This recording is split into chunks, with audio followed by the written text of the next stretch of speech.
Thank you so much. Thank you. Hey, everybody. We are we're getting everything together for this week. So I'm on the road. Looks a little different. Same brain, different location. Got Dr. Ward in the studio with me. Yes, she is. That's my surprise. Let me put her in the pocket. Everybody, any members coming in to the studio, come on in. The fun has begun. Let's do it. Yes. I think this is going to be a great discussion. I was thinking about this new movie coming out with Will Smith, about King Richard and the Williams sisters, Richard Williams. We have a King Hollis in our group too. And but they named the movie King Richard, and it made me think about, what are we willing to sacrifice in order for our next generation to have a better life, right? I mean, you ever think about that? We all are sacrificing. We're all sacrifice, in our ways that we choose. But how much are you willing to give up? How much of your day are you willing, to just give to your children and say that I will do it? Like, we have a member, and her son and her husband want their son to actually play basketball for a particular school. So they didn't sell it. They're actually renting out their house, and they bought another house so that he can be coached by that particular coach. And so, my question is, like, in order to create that financial movement forward that we want, like that financial progress that we want for our community, what are you willing to do? And they're saying, I want my son to be coached by the best coach. They feel that this coach is the best coach, that this coach is going to help develop their son. How you doing, Mr. Barton? We got the members in the house. Dr. Ward, Mike Robb, Joe Barton, and look at Mike. My husband decided that he's going on camera tonight. This is a special night. He never, y'all know, I'm always like, Mike, you don't camera. Hey, y'all. No. So this is a special celebration. It must be because of the holidays. Look at you. But thank you. I need you all to, to share with us. And thanks to everybody that's out there, and you're chatting. Let me make sure so that I can see it. I'm gonna bring you in so we can see everything. I'll be able to see your chats now. How you doing? Good evening, Mr. Wayne. Good evening, Miss Charles. Y'all can't see it, but when I have it switched over, so they'll be able to see it. Good evening, Queen Howard. They can see it when I show that up there. Namaste back to you. Yes, indeed. Yes, indeed. But that's cool. I like that I could put up. Yeah. Oh, yeah. Today is your Friday, huh? Well, today is still Wednesday, but it must be your last day of work. But Friday is Friday at AfroEconomics, and we're having our members only live, and we're doing our AfroEconomics Business Network in the DC office. It's time for us to get back in the office, and we're doing that. Yes, we are, Sharon. We're doing the AfroEconomics Business Network. She turned that camera off quick. Come on back, Sharon. Yes, indeed, beautiful. But we're doing it in the office on Friday because I want us to not social distance ourselves so much that we're not together at all. So the room is big. We're going to have a lot of space, but I think that we need to get back into proximity again. And my topic on this Sunday coming up is the power of proximity. I think it's just very important that we be around and among each other. So, that is the movement. You feel me on that? Sharon, you feel me? That's good. That's good. And I love it. She works she's a researcher by trade, so she doesn't make a lot of noise. You know, those people that work in the library, you know, Dr. Ward, they don't talk. So she's gonna use like sign for us. Right, Miss Charles? We do have Miss Charles actually does sign language, and she's going to one day come in and teach us some things. Right, Miss Charles? She does. And on Sunday mornings, we should get it because she really focuses on she volunteers a lot and does signing at churches for their Sunday morning services. So that's powerful. We have so many resources. See, proximity. The more we spend time with each other, the closer we get with each other, then all of a sudden you're like, boom, everything you ever needed, you already have in your life. Everything you ever wondered about, you already have in your life. Like it's just amazing. So let's look at um today's discussion. I wanted to just talk about when the Will Smith coming out with this King Richard movie. He said he wants to commit the rest of his career on just doing movies that have a purpose, you know, and that it's given a message. And I think that having a movie about a black man, having a movie about a black man who invested his whole life into developing his girls, his daughters as athletes, how powerful is that?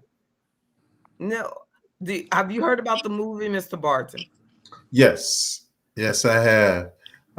So very powerful. I saw the trailer, and it's very powerful. Very powerful. And do you feel me, Mike Rob, on the topic about, that how much are we willing to sacrifice, That's it. the for that next generation, as we have discussions, because you have become a parent by marrying me. And I think it's really shown you how different life is when you're a parent. Is that true? Like, has it been like that? Yeah, it's a lot of sacrifice. It's amazing. You show me that you're very selfless with it, and Thank you. really Thank willing you. to go into an extent to secure her future. That's right. That's right.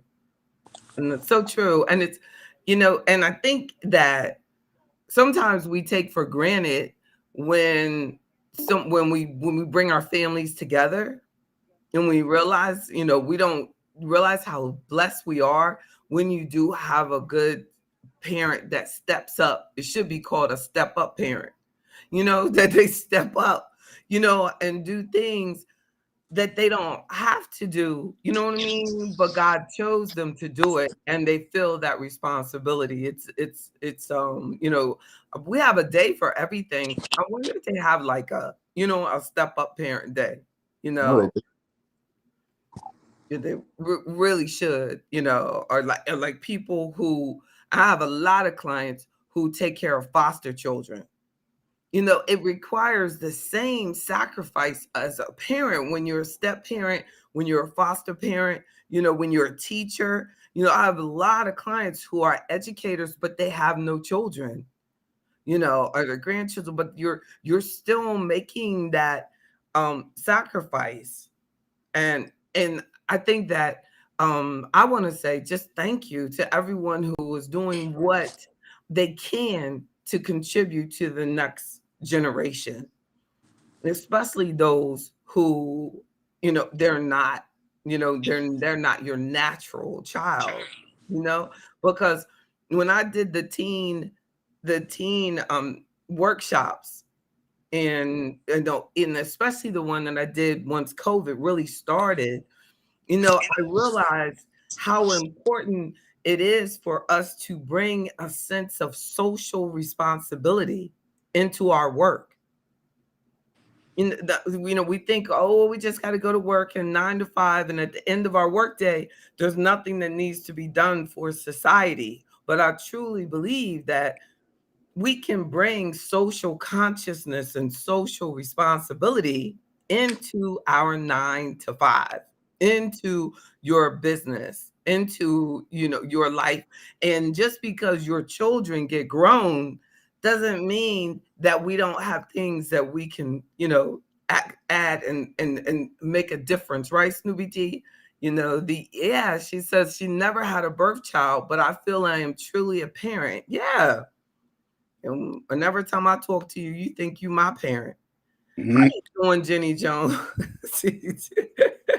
You think you my parent, but that's a beautiful gift, to just care about people, no matter what their age are. You know what I mean? Is we're the same age, but to care and want the best for that person.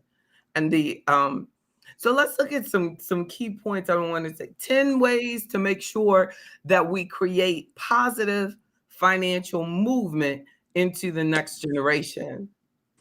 And I think that we should think, as we go through this discussion, what can we do to make finances or financial mindset better for the next generation?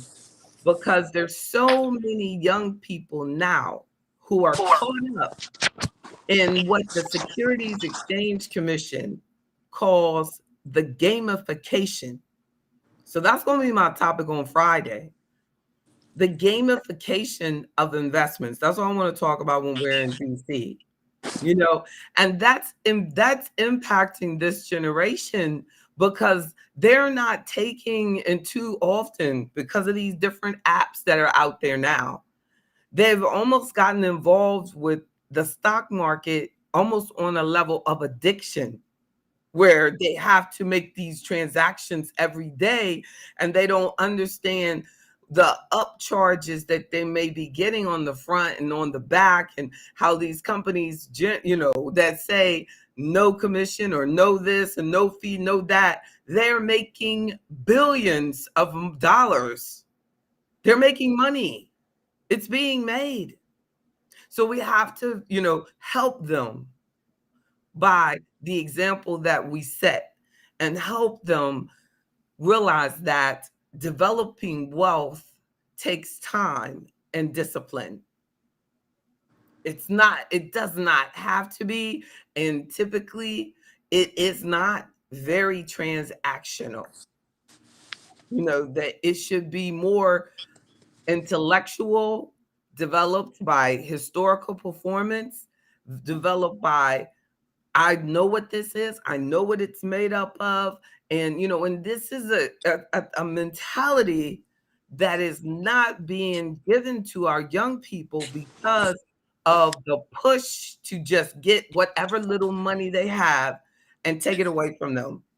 So we have our young people, in too many cases, not even participating in their work plans, not participating in where they could have get a match from the employer, because they're sending it off to the app. So they don't get the match. They don't even get an understanding of what is available at work, because somebody has convinced them that if they delay paying taxes on that, it's to their detriment to grow their money tax deferred. They're not getting the advantage of this type of information. So if you know anyone who is working and does not listen to AfroEconomics and is not registered, they need to get registered and get into, and as Mr. Barton just said, financial literacy is, as a requirement in Virginia schools, is helpful. It is, but it doesn't really help after they get out and start getting attacked. You know what I'm saying? But it is better than what they used to get out of school with nothing. But I was shocked that it was so intent on materialism, though. It talks a lot. And when I was looking at it, when my daughter was going through the program, it kept asking, like, because it's sponsored by the school system by a financial service company. So, so they kept asking, what kind of car do you want? And they kept getting them to think about, isn't that something? So they kept asking, like, what kind of car and what type of payment? And, so they kept getting them to, like, it wasn't even that. How long will it take you to save up to buy such and such and such and such. No, you know what I mean? It was an emphasis on, look, get a loan, get a car, and we don't even understand because they've snuck that in, that's financial literacy, and that's not financial literacy. That's the financial economic system that helps you make money. You know what I'm saying? But literacy can be in how to save and delay. And look, literacy should include, which it doesn't, on the depreciating value of that car. If you buy it new and the next day it's not worth, they don't put that in there. They don't put that in there, that your loan is now bigger than what the car is worth because you financed that brand new car. It does something. So it's like they decide what literacy is, and we have to decide how we're going to, show our children. So the biggest literacy is the example that we set. If we show them an example of payments and always, having the newest car and the newest, and always having these bills and not being able to buy coats, and the cell phone going off and the power going off, and not, but also always having the biggest material items and financing everything, and then they hear the people coming to the door to pick up the rental furniture, everything's a payment. And I'm not laughing at it. I'm just saying that that's the way we've been programmed. So instead of going to Salvation Army or to some place and buying used furniture, we think that we need to buy the rental, because it's new. Mm-mm. It is not new. It's rental. Somebody else rented it. You think so? And it's not new either? Yeah. Oh, wow. That's depressing. Someone else is rented. Yeah, that's really sad. That's sad. But yeah. So what are we willing to sacrifice so that their mindset will be different? What type of my first point was just those power moves where I was telling you about. The client was like, we want our son to be coached by this particular coach, and we're going to move. And they rented out their house and bought another house and moved so that their child will have access. I know that I did the same. I wanted my daughter to be in a particular school system that statistically had all these great numbers. But the challenge is just because a school system might have great numbers, it really doesn't mean that they're going to care about your child. That's the hard part. That's the hard part. You have to be on top of it if you want the next generation to be different. I don't care how good the school is. We cannot just take our child and drop them. We can't. Even if you know what I mean? We have to be actively in their mind. If not, the world will take over and move them into a whole different space. And you'll one day wake up and say, who is that child? Mm. Who is he? So our second point is that we have to, if we want to take the next generation and create a financial movement, we have to spend time communicating with them about the possibilities of their tomorrow. That we have their mind. We have to spend time communicating with them. So you think about how many people only spend time with their kid when they're sitting there drinking in front of a TV, watching something crazy, or fussing at them about something that came in and they didn't like it, or the report cards came or something like that. We have to actually create the environment that we want for our child to have. We have to create and be the mindset that you want your child to be. mean, we have to seriously take that seriously for the next generation. And if people have grandchildren like Miss Bussy, you have to be that example for that generation and the next generation. Because God blessed you to live long enough that they can get to know you. And my grandmother saved my life in many, many ways when there were just things that I wanted love on a level that my parents were too busy to give me. The only person I could get it from was my grandmother. You know, I was so close to her that when she passed, I wasn't quite sure how my life would be after that.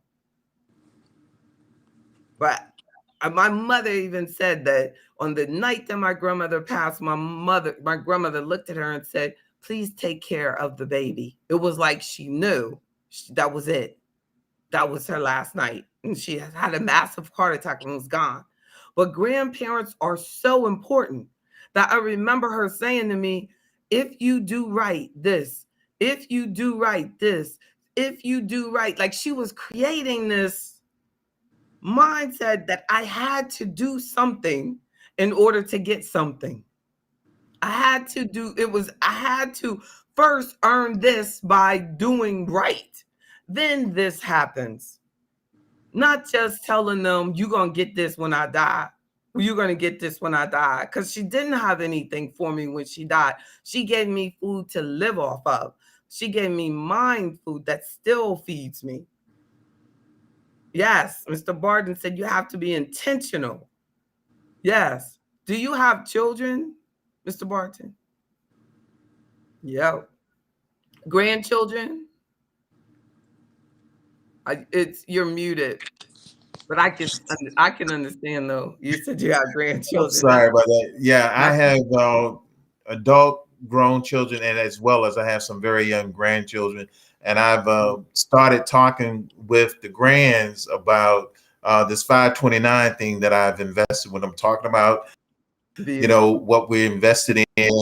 And I'm, I show them and show them the little stock symbols and stuff because Right. so they can see, oh, so this is what, and when it's on television, I'll flip to a channel, one of the business channels when I know they're going to be talking about it.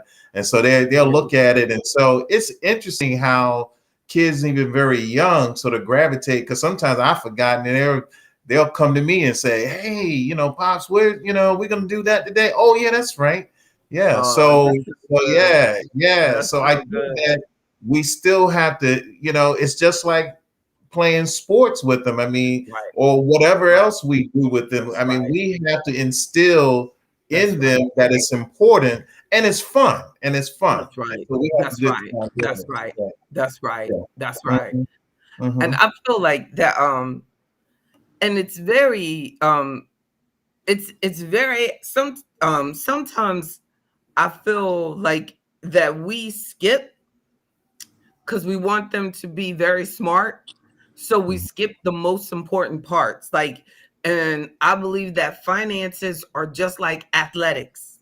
If Mhm. we don't get the fundamentals, you'll never get the alley oop.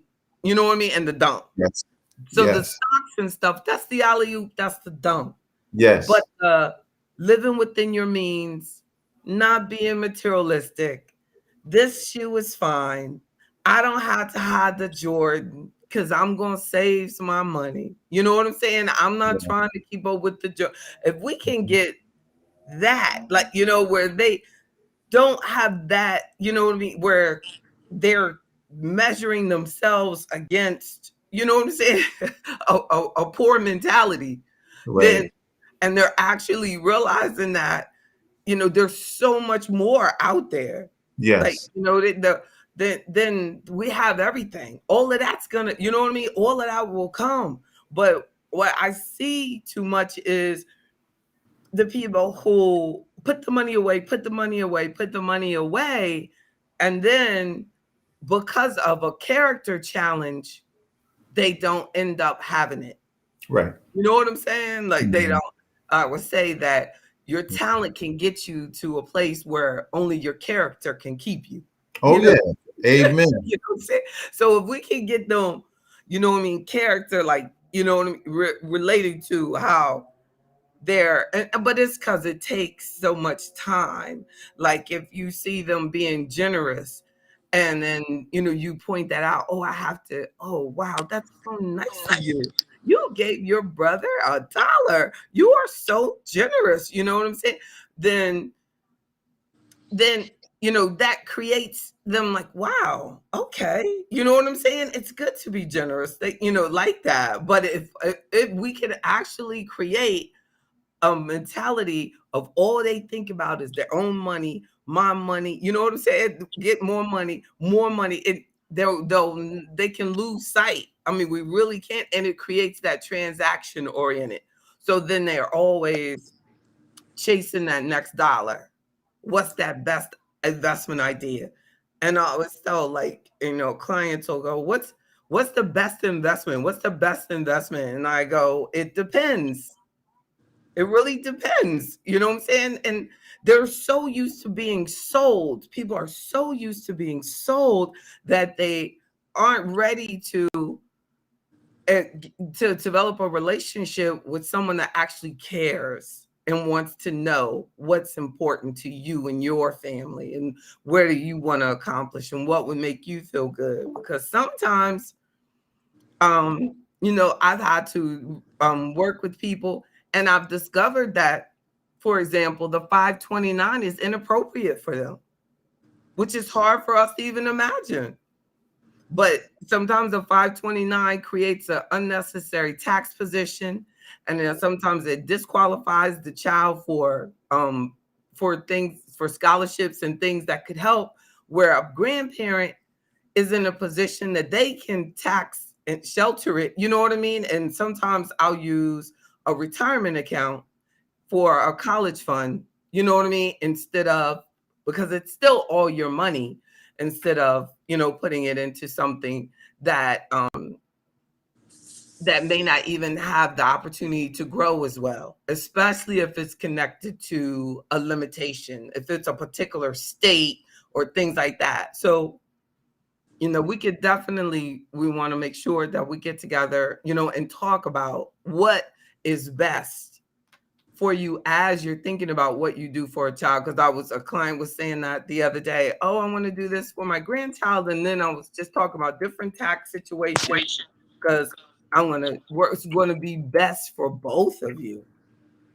So a third point, like, so that all that falls under just spending time communicating possibilities and communicating instructions and communicating your vision for them. Communicating, like Mr. Barton said, he's communicated to his grandchildren, you're going to college. That's a given. I remember, you know what I mean? My parents doing that was like, I don't know where you going, but y'all going. All four of us knew we were going. We don't even know how you going. They weren't even worried about saving for it. They were like, you're going. You figure that out, but you're going. But that's by communicating to them what you see as the requirement. So being a healthy person be a third point of how we're creating a financial legacy moving forward is your health. We must be healthy. Now, Jenny, what does health have to do with wealth? What I'm talking about and moving the next generation. Somebody, that might be her. I can't hear you, sweetie. You're muted. You're muted. Hey, Rosita, turn your camera on. Okay. Well, Jenny, you're still muted. I don't know why. But she said something very powerful because we're talking about health and wealth, because if you just become that example for the next generation, they'll always say, when my grandfather was 60 years old, he was still active and he was all, looking like Mr. Barton and healthy man. You know what I mean? My grandpa, that gives them that vision of how they're going to be. You know what I mean? And hopefully they can become that and be that healthy. But it gives them that role model. You feel me, Dr. Ward? You know, the health factor of the wealth. And then plus, you can't really pass on as much money if your health is constantly taking every extra dime away from your assets. It's going to cost. So it's definitely the most cost effective thing that you can do is make sure that your health is on point. Mr. Wynn said health determines the amount of insurance you. I know that's right. which is one of I had as well, like having some, life insurance. And if you're not healthy, if you have the life insurance and you want to have the life insurance, it's going to cost you so much to get it that I will be the first to say that's too much. Like but if you'll get at a point in your life where you have to have insurance. And so that's what you have to be like. Say you have 4 children that still have to go to, college. They're all in middle school and high school. And you need to have some life insurance unless you have a whole lot of money saved up. You want to get them, you want to make sure that bills continue to get paid. You still need to house them and everything. If not, look at what the Social Security Administration will send them upon your death, and they can't live off just that. There's a maximum amount of money that can go to the house in general, and it's not what you generally are accustomed to. So, but then as the kids get older, you might not need it at all. You might be self-insured. So don't feel that you always have to have it. The life insurance portion, you might graduate into needing more of long-term care or some additional different types of things. They send less than 300. I know, right? Rosita said they send less than $300 when you die. I know. They should be ashamed of themselves. I know. But I'll tell you the cost of burial does not have to be so expensive. I just don't understand why we put so much money into, funerals, because the person is not there. You cannot hurt them by spending, they will not know. They will not know. But it is because it's like on average around $20,000 that we're spending on funerals. That's a lot. I have one client, I had to respect him, and he left specific instructions. Do not do that. Do not waste money. I want to be cremated, and that's it. Do it at the funeral home. Let's go. You don't have, you don't have to feed anybody. Everybody can just bring their own lunch. I mean, it doesn't, you know what I'm saying? You do not need to lose that amount of money on a funeral. Who's right? Who's riding in the limo? I know that's right, Mr. Witt. And then, you know how much a limo must cost? Oh my goodness. What is ZMU, Queen Howard? But but look, okay, so we want to be healthy. And then we want to saving and investing, even when you think that we cannot. The best thing to do, if you can't save and invest, is to make sure that you avoid spending. People that can't save and invest, Mr. Barton, are more likely to spend more money. too much money on that. But they'll be like the one. And they'll be like, well, I don't have any money to save. So they don't put any money away. So then they send it all off and buy everything for the holidays. They're the ones that spend all the money. They said it. I heard it on the news today because I told y'all about people paying down their credit cards when COVID first came out. And now They are filling them back up again. It is official. People are going back in debt. Oh, more than ever. It said more than ever. It said people have more individual debt than ever before, I think, in history. Because they're pushing it on us. They buying them homes. Buying, oh yeah, that includes the mortgage. You're right. The mortgage, that's a very good point, because it did say that the residential real estate debt is included in that. And I don't think that people think about it. They do not think about that. Your residential real estate is nothing but an expense. Unless you're going to put some rumors in there, it doesn't pay you nothing. That's not true though. Like, it's nothing. It's a nothing. That's why when you go to a bank and they want to see how much you're worth, your net worth, they go exclude your residential real estate. Because you gotta live somewhere. So they don't even include that. They don't even include that in your net worth. And you're like, well, nah, I want to put that in there so I can say it's worth $1 million. And they're like, nah, oh my, you're negative. You're negative. You know what I'm saying? You're like, how could I be negative? And you're like, well, the credit cards and the car and the school loan. And so it's, you're like, oh my.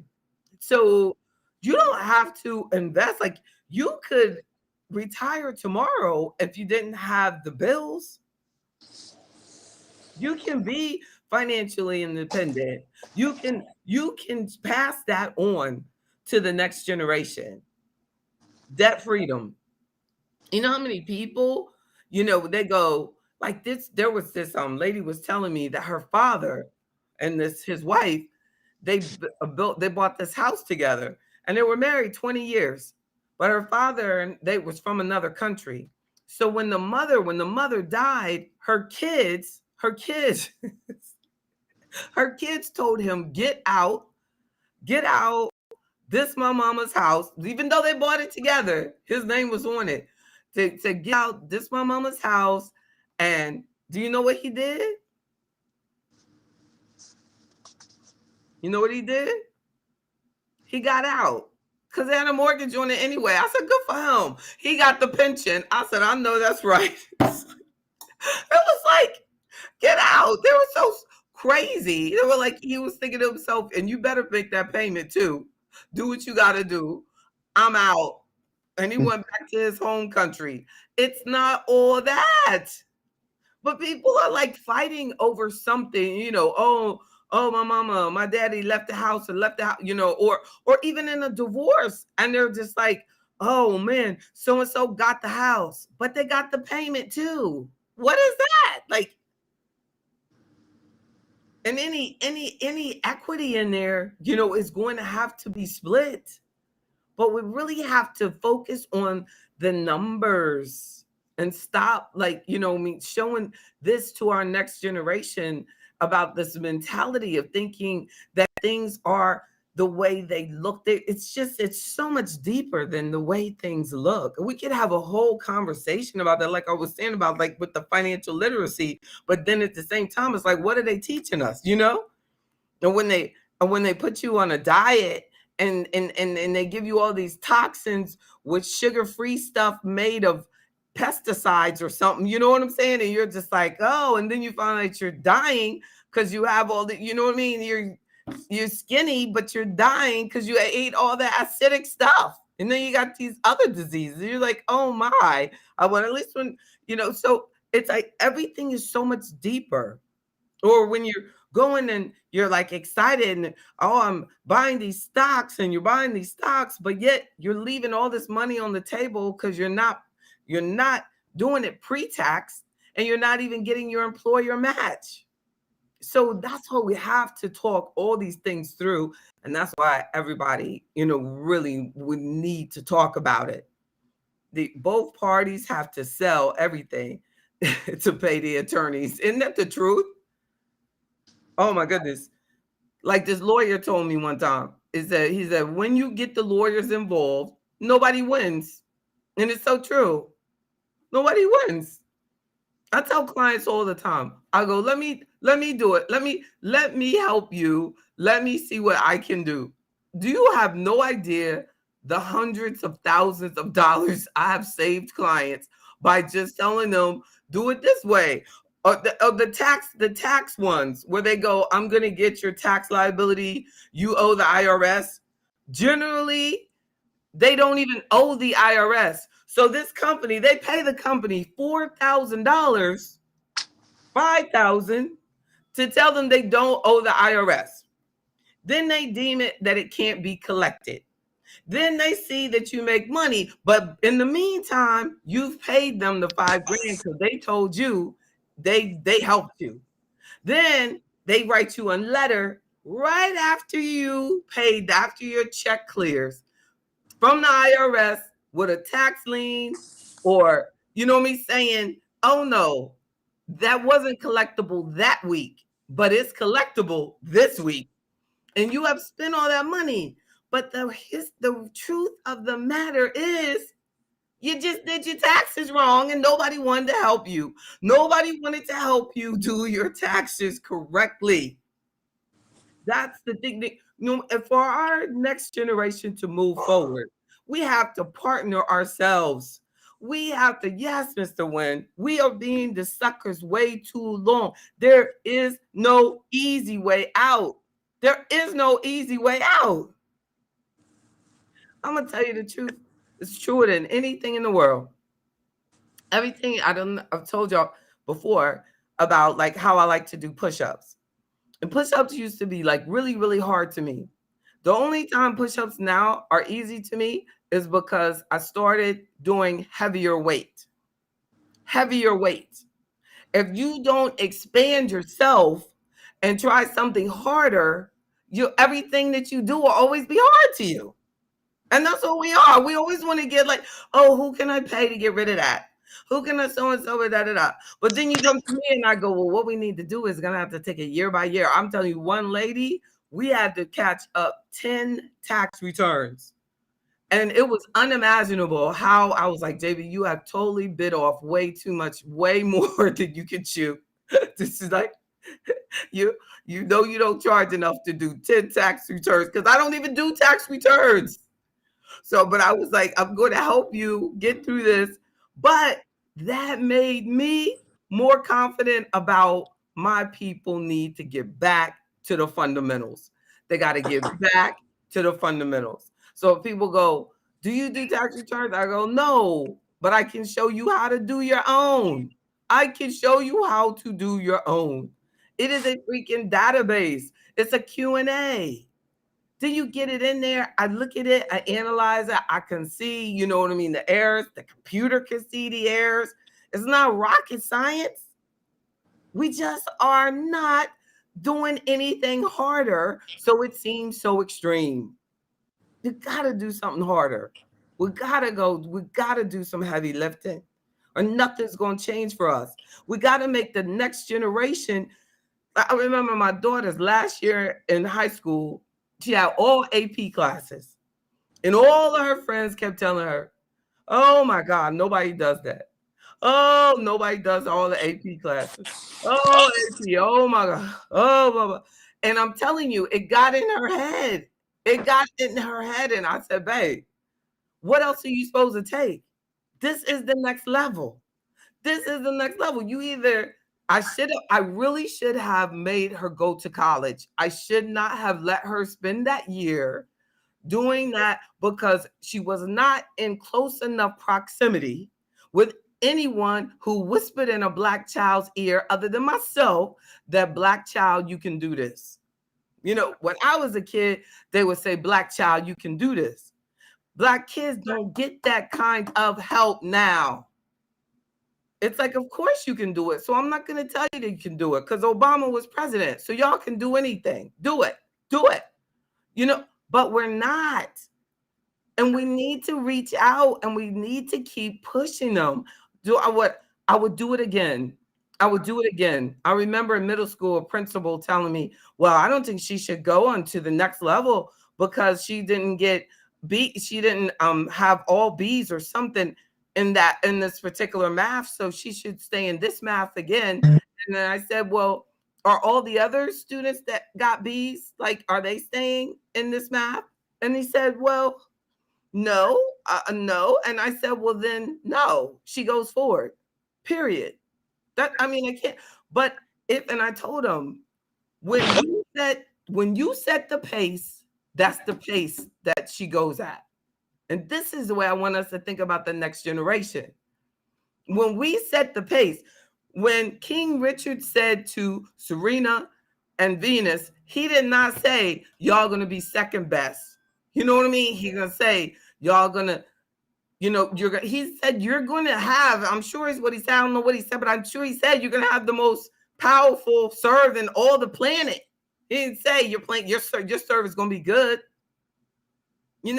I had this vision. I still have this vision. And I tell my daughter the vision. I have the vision. You can't see it yet, but I have the vision. I know. I already know where you're going. I know where you're going. I see God's plan. That's what we have to tell them. That's what we have to tell them. Because there's so many people around them, so many apps, so many TikToks, so many stuff distracting them. They have to see us. Mm. Yes, indeed, Mr. Wynn. It's supposed to lower. He said the AP classes lower the cost of college. Yeah, if you have the proper support system, it can lower it. Indeed, it takes a village. Oh, facts. Thank you so much. It is. Oh my goodness, it is. So, fifth point on ownership. Ownership matters. Make sure you own a source of income, that you own something that pays you, own a brand, own a book, own a business, own an investment account, own interest in a business, own something that's going to pay you. Own a car that you rent out. Own a real estate property that you rent out and you get rental income from. Own something. There are people who actually rent where they live, and rent an apartment, but they rent out the house because they don't need that much space. So they save money by renting out what they own, especially if they don't have a mortgage on it.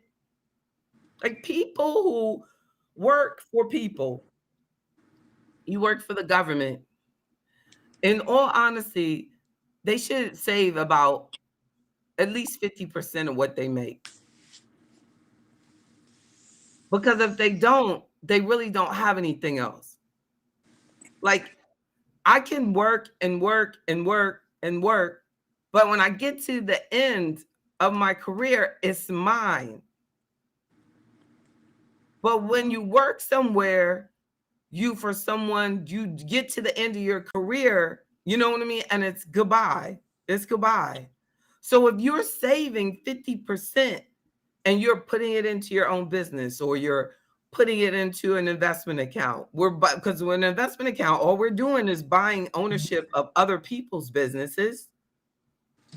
Yeah, Mr. Wynn said Airbnb or car rental. You do even better, I think, if you have your own Airbnb. Like, I don't know how much of your money Airbnb keeps, but they probably also do some vetting though, and they, make sure that you do get paid. So that's probably good. And it's a good network, I guess. But we just have to make sure that it's good for you. Turo car rental. I haven't heard of that, Mr. Wynn, but I gotta look that one up. But definitely just I think ownership is important, but we tend to, unfortunately, own things that don't do anything for us, like own land.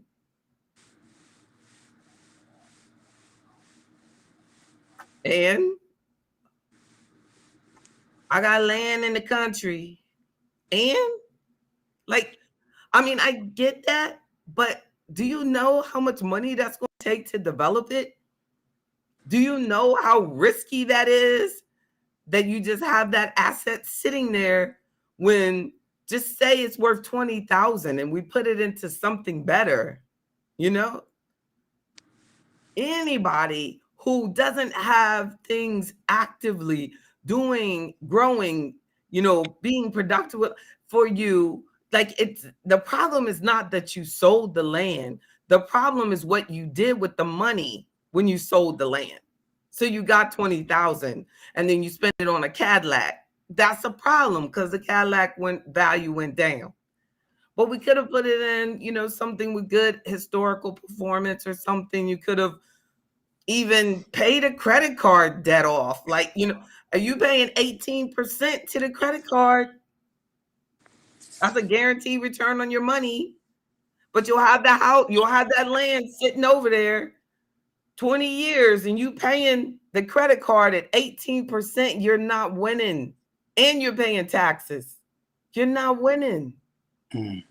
You can win, I guess, if Walmart comes by, they go, I want that piece of land. I mean, that is possible. Is it probable? I don't know, but it is possible. But they might already have a Walmart up the street. But so just be careful what you own. People have rental properties that are empty. Rental properties that they haven't raised the rental income up on, what kind of example? That's no example for the next generation. That's not cool. You are the career counselor. And I think that we don't spend enough time directing that generation into what type of careers they should be interested in. So because of the lack of direction, we spend a lot of money on loans to get educated in a career that really didn't require an education like that. So you've wasted your money. So if you get, so there's a lot of people who are going right to work out of high school, because they know that if they get this, they go to school, it's not going to change things for them that much. But if you go into you want to be a teacher, you got to go to college. You want to be a plumber, you need to go learn how to be a plumber. You want to be an electrician, you need to learn to be an electrician. You don't need to be in the college if you want your ACDC license and things, but you have to make sure that you target your effort and your resources in the right area. And that's what they need us for. They need us to give them more direction. We cannot continue to allow another generation to waste money. Yeah. Mr. Wynn said apprenticeships, coding boot camps, everything. I know I keep hearing that word coding. I'm so sick of it. I hope it works out. Coding. Tell the truth, Mr. Wynn. That's all I hear. I want to hear programming. I don't know, but I want to hear systems engineers programming. You know what I mean? I feel like coding might be a glorified way to say that we're going to be doing data entry. You know what I'm saying? And we got to get past that. Some of these kids need to be the engineer, the systems operator, the person who knows how to develop the computer system, who knows how to write, the programmer that writes the code. That can do it. So you're right. You're right. But I don't, know it enough to know exactly. But I just want us to be careful, because a lot of times when we start being sent, unfortunately, into a particular direction, it's for industry's convenience. Coding is the new programming. I hope so. But I don't see anybody but us talking about growing up being a coder. I keep hearing systems engineer and things like that, and information systems, you know what I'm saying, in other communities, and we keep saying coding. But I want us to develop algorithms. The have to be smart. Exactly, Mr. Barton. We have to be smart with our strategies for career and business ownership. We really do. We really do. We really do. I see you, Jenny Jones. We have to, and I don't even know. I don't even know what's smart, but I know one thing is that we always have to be positioning ourselves as in the position of ownership. So if I become a coder, can I own the program? Did I write the program? Can I patent the program? Can I trademark the program? As long as I can own it. If I'm coding, but I'm just doing what the programmer gave me to code to do, these are the things to code or some of these things, but I want to make sure that I can own it, that I can develop the algorithm that is teaching me to develop my own app, that I can design my own. I guess you could do the websites, but now they got so many templates. I don't even know we need to waste our time, coding websites anymore because everything is template based, pulling the data, boom, boom, it's done. So we got to get, our own individualized apps and our own creativity. And we have to be open to allowing them to come up with their ideas. It's frightening to think how many people might have told somebody a delivery app is a stupid idea. People not going to do that. And then those guys with DoorDash are worth like $4 billion.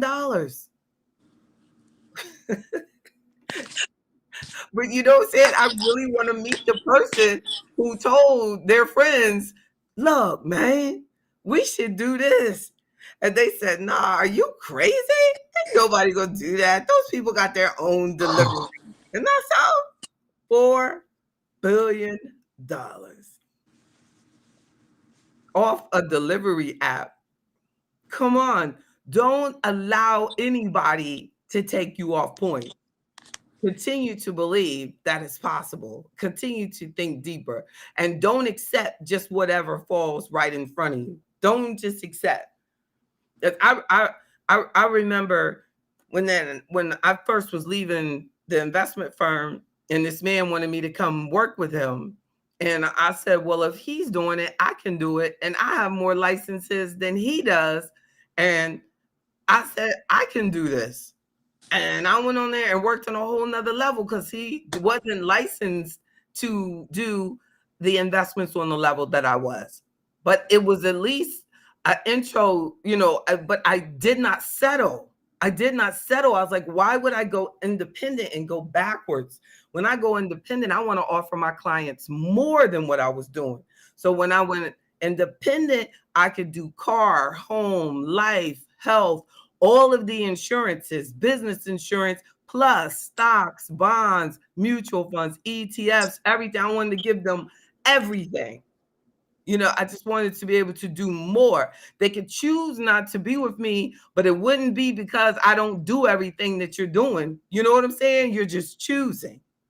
But I had to be determined to do that because it puts you through a lot.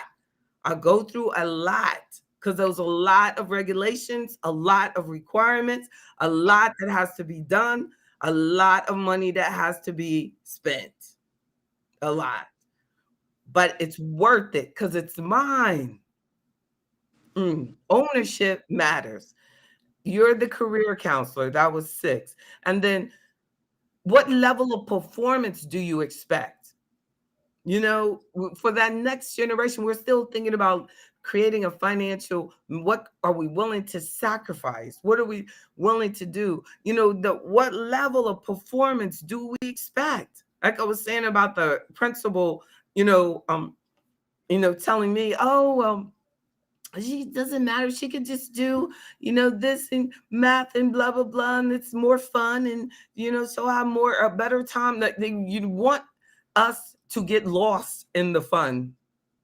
They want us to get lost in, oh, this is fun. And they'll be, so you don't think that people could actually possibly be happy being challenged? I enjoy being challenged. What are your expectations? What are your expectations? What do you think, Michael? Do you think you push yourself? Do you think What do you think? Uh, yeah, I think so, but I could push myself more. Exactly. You know, I get Yeah. like streaks of where I'm going extra hard, and then I kind of slow down. Mm. Slow down. Then I guess it depends on what's going on, but I think it's if I just keep steady, that'll be a better way to go about, Yeah. approaching business. Well, it's consistency. I think it's consistency, but I think that I think it helps. I think it helps that we're both entrepreneurs. You know what I mean? So every day you see me go at it, and every day you go at it.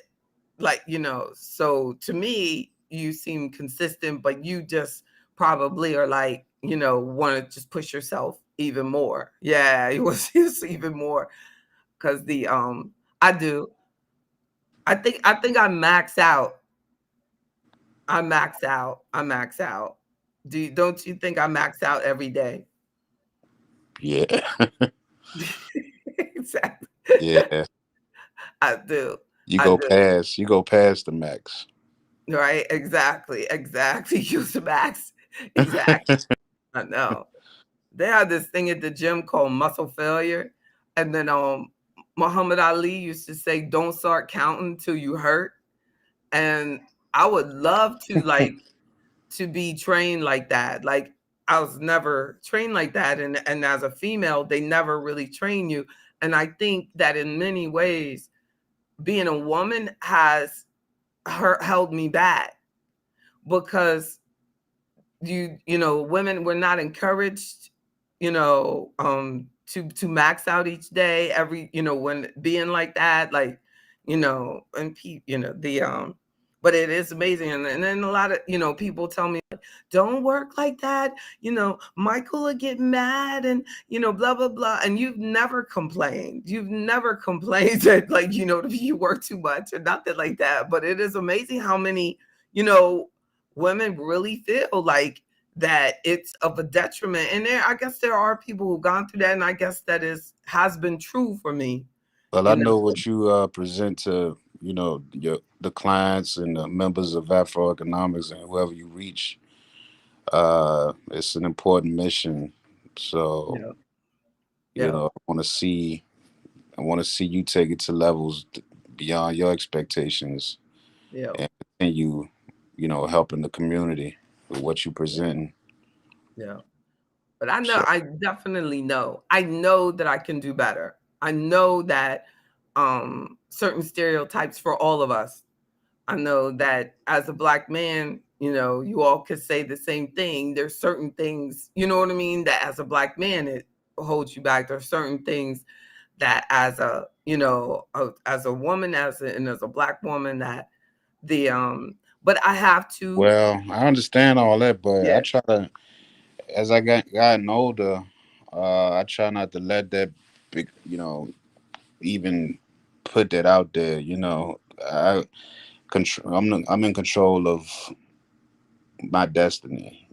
right, Ultimately, you know what I mean. There are some challenges that's out there, but it's challenges for everybody, black or right. whatever race. You know what I mean. So Yes, so uh, yeah, with what you bringing is helpful to everyone. We gotta raise up as a community and not let outside forces, uh, you know, mhm, limit us. dim our lights. You know. Exactly. And then a lot of times it's not. Um, and I can't say like being black is exclusively being black as a challenge is a challenge because of white people. A lot of times being black is a challenge because of how black people view us, how Yeah, I'm viewed by my own. And it is. that's, what I mean, that's the extra challenge. Yeah. Mr. Wynn said, you're the CEO. We are the CEO of our life. And we have to show that generation that it's not easy. like young people say a lot, it's not fair, this isn't fair, and it's how we get past it's not fair, Yeah. is it's because I'm very thankful. I thank God, for being who I am and being Black. I love being a Black woman. Like I do. I truly do. I wouldn't be the person that I am if I didn't have this experience that I've had. But I also understand that it's almost sometimes, you have to admit that you're this boomer, you're like this slingshot, and you're going into the world, but you're being stopped by a ultra thick mattress. You know what I'm saying? And you just get back up the next day and you just hit, and one day that mattress will be gone. You just have to keep hitting it. And we have to tell that next generation, you know what I mean? Just pull that slingshot back and you go at it and you go at it and you go at it every day, every day. Yep. So the level of performance, that we expect, we have to think about that, because if we're not trying to perform at the highest level ourselves, then that next generation, what I mean, is getting over also. And another thought is just that, do your wants come first or do your wants come last? Like, as far as our next generation, we should be focusing on what's best for the legacy, what's best for the business, what's best for what you're leaving behind, what is best. Like sometimes I'll tell clients, like, this money for you or is this money for the next generation? Because what we're talking about for use 40 years from now, we can invest it differently. That bucket can be different. Just because it's your money doesn't mean we have to look at it all the same way. We're just, this is for the long term. And it's a lot of times like, whoa, that's right. So you don't have to have all of your money conservatively invested when it's next generation money. And they also, do you settle? Are you afraid to be amazing? Are you afraid for your children to be amazing? Are you afraid for your grandchildren to be amazing? And um, I want to also share this with you before I leave, that I just heard this and I was listening to this. I think he goes by Coach Payne. And it said, if you fall, remember the ground will never apologize. So keep on going. And I thought that was so powerful. It's just like, you're gonna hit the ground, but it's not like it's gonna say, "Oh, I'm so sorry that happened to you. Oh, I'm so sorry you had to work so hard. Oh, I'm sorry your family didn't have a lot of money." Show hard work and striving for excellence. Exactly. Amen. Exactly. Whoa. Indeed. So, and then final is, if you're, and I shared this, I was saying, but I wanted to also share, and I had it in my notes, that if you lift something heavier than you have ever lifted, when you try what you're used to, it won't be as hard anymore. So think on that. Like, keep trying something harder than you've ever tried before. If you usually do, 5 calls a day, start doing 6. If you usually do 7 calls a day, you know what I'm saying? Do 14. Do whatever, you know what I mean? But do it, you know what I mean? Make it harder for you. Yeah. You can see you only but definitely push yourself. Like, and don't forget, we're doing that 30 minutes, 30 minutes a day. And for all our members, our fitness challenge, getting that 30 minutes of activity. So if we said 30 minutes, in line with that, then reach up to an hour. And it's crazy because if you get out of the rhythm, it will mess up because, I've been traveling. So this morning when I went out, and I always go out in the morning, but I was like, oh, I'm so glad that I got out here moving around, because it's just, if your body is accustomed to moving, if your mind is accustomed to working, if you are accustomed to doing and you stop, it's worse than a person who never did it. You know what I'm saying? It's like you're going to have to crawl. So if you keep your momentum and you're always pushing it harder, and don't think just because you're older, you know what I mean, that you have an excuse. You're always like, but you're younger than you'll be tomorrow. You know what I'm saying? Like, it's always. I was looking at that lady, Ernestine Williams. I think that's like the world's oldest bodybuilder. And she was on Facebook this morning. Like, she's all active. She is like just active on Facebook all the time. Like, she don't have to do that. And she was saying like she had a cold, but so she said, I had a cold. She's in her 80s, right? She said, so I had a cold. So this morning, all I did was she said, so this morning I just did lifting and I did walking. I think it was like 5 miles or something like that. I was like, she said, since I had a cold, Ernestine Shepherd, exactly. Mr. Wynn, you need to be in the studio. It's so good. But I appreciate y'all. Like, let's be like her. Let's be like her. Like, just keep it going. How you save? Oh, when I said save 50%, how can you save 50% and still handle everyday business and house expenses? I know. Sure, you've been mad at me if I closed it out, saying something like that. You just need to get rid of them business and house expenses. I mean, I'm literally, that's the way it is. I just think that we have to have so much. I really feel like, if you think about it, like most of the stuff that you have, I mean, really, Dr. Ward, really, do you have to have all the stuff that you have? Like, you're retired now, but if you think back when you were working, couldn't you have saved half of what you made? You are muted too. Y'all are so cute. How are you muted? But you can save. Okay, I hear you, Dr. Ward.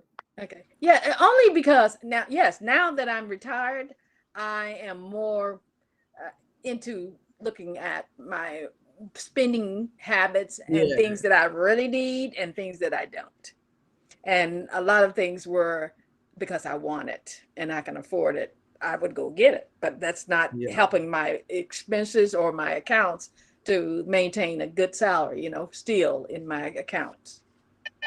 I mean, but isn't that something like you could have saved half of it? You really, literally could have saved half. But look, and a lot of that half could have been done pre-taxed. You know what I mean? So you could have done like 20% or so with the pre-tax, got the match, and then save the rest on your own. And all you have to do is just agree to live below your means. Boom, boom, boom. Before you know it, you're a millionaire. Multi-millionaire. Done. Mm-hmm.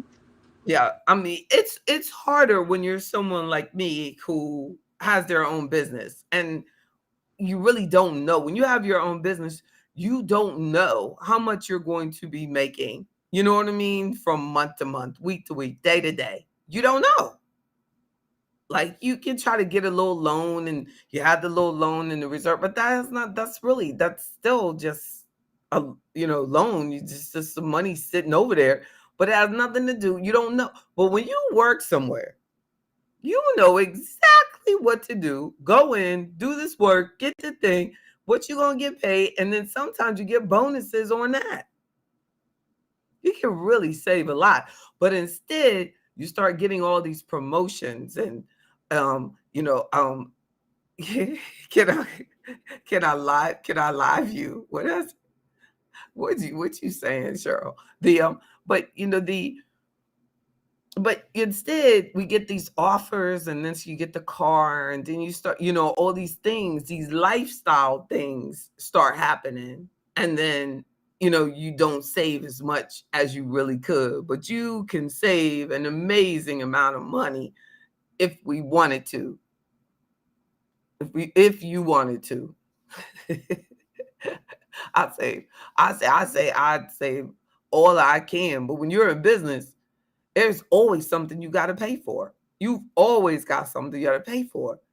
But I'm building my ownership. And that's why a lot of times people, when you work for a company, they go, that thing, how much money that company make, so, say they bring in $2 billion. Do you know how hard they have to work to make sure they get a profit on that?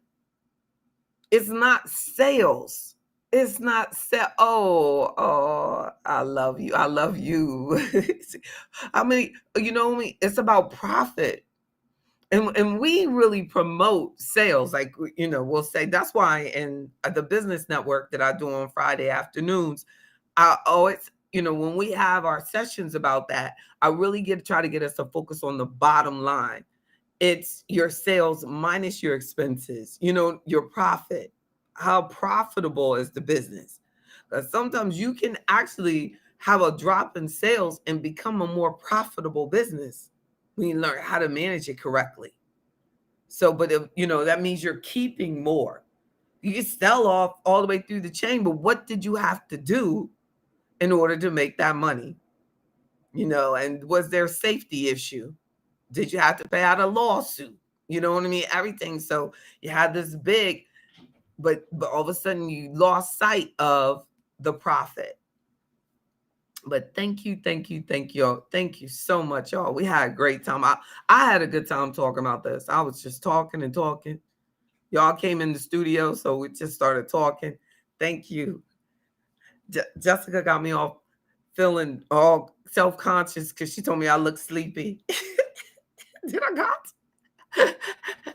And then I'm in this away from my studio, and I have this crazy looking curtain behind me. But thank you. Any other time I wouldn't even but this topic is just so motivating. Thank you, Mr. Wynn. You're great. And no, but the topic is just really motivating. And I just want us to really think about the impact that we have on the next generation. And thank you, Mr. Barton, for sharing all that you share and all the great things that you're doing with your children and your grandchildren. They are so blessed to have you.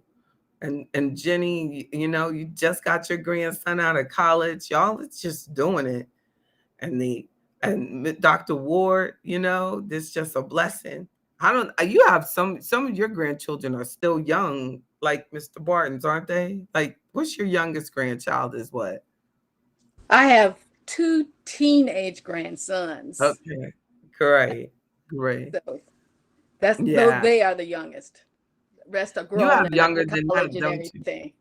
Yeah. And Mr. Barton, yours are younger than that, correct?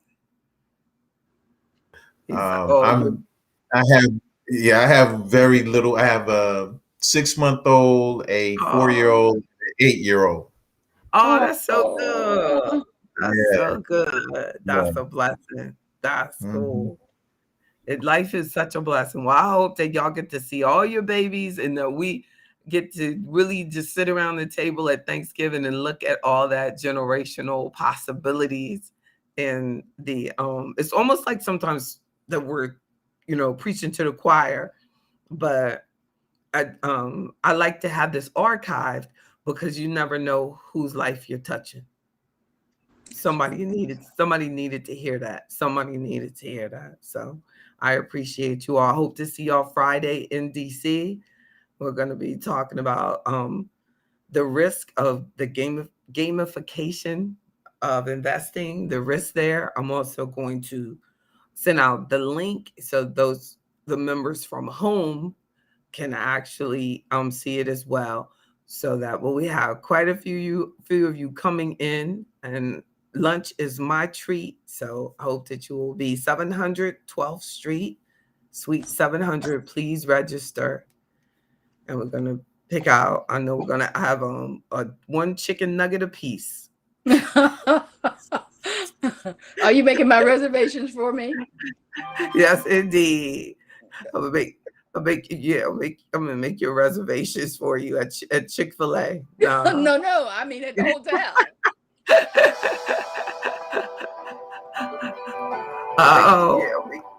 You got big plans, huh? Aren't you some? Well, I'm gonna see you. Make sure you let me know. I'm trying to try to reach you tomorrow. Okay, all that'll right. be good. Looking forward to it. That's right. He's like, thank you. Have a good night. You too. Good night. Good night. Y'all are the best. Thank you. Thank you. Thank you, Mr. Wynn. Thank you, Miss Fleming. Thank you, Queen Howard. Thank you all so much. Thank you, Rosita. I appreciate all your comments. Please subscribe and share. Have a good one. See you all Friday. Bye-bye.